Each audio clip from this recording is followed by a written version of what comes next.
I got started in music a little late, later than my friends anyways, probably 15.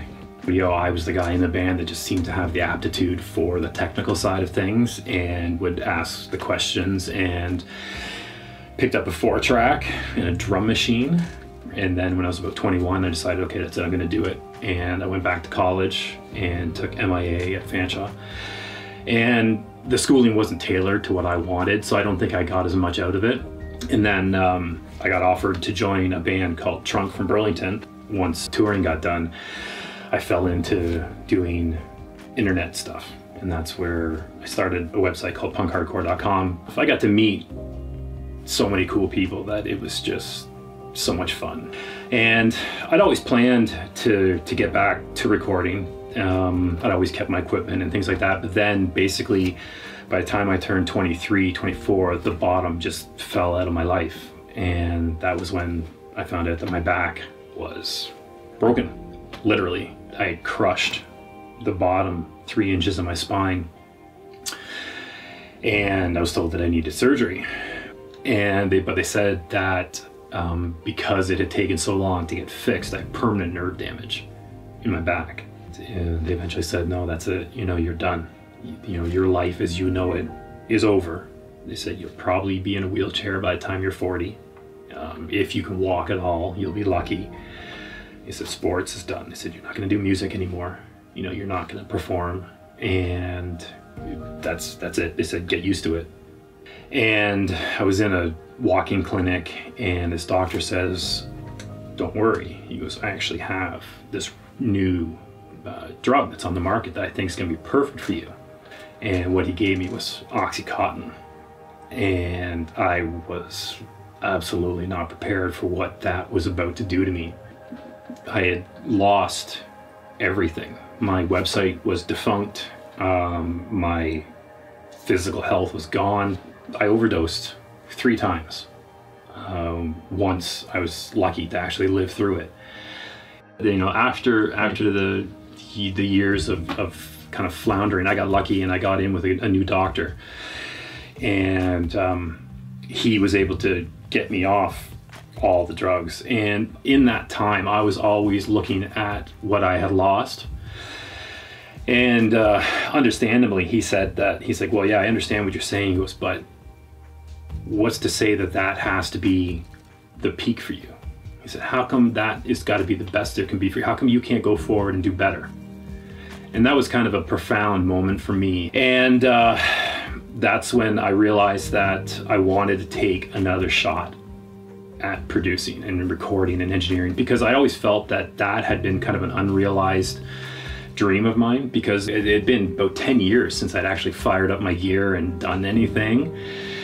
So I did the first one, and it was awful. Found myself online going through tutorials, YouTube and stuff like that, and it was just, I started to think, oh my God, I'm never gonna get through this mountain of material at my age. And that's when I came across Hardcore Music Studio. I did hardcore mixing first, and I just plowed through that in a matter of days. And it was, it was amazing. It was so actionable. It wasn't theoretical, because that was my problem with schooling. When I was back in school, when I was younger, it was all theoretical. I couldn't translate that into something that I could do today. So after doing hardcore mixing, it was like a weight had been lifted off. I could feel that it was a pivotal moment, and it became realistic that this dream I had was something I could do. And at a time, a friend's band from Oshawa was looking for a place to record, and they said, hey Ryan, we want to come record with you. And I was like, oh. I basically followed the hardcore mixing like it was a template. And I remember I did the first mix, and I said, okay guys, I was like, this is the first mix, just let me know if I'm in the ballpark. And I hit the space bar and it plays. 2.5 minutes go by and we stop, and the guys are silent, and I turn around and I'm like, are we in the ballpark? And their guitar player Nick's like, no. He's like, we were way out of the ballpark. He's like, you crushed it, it's gone. and that's perfect.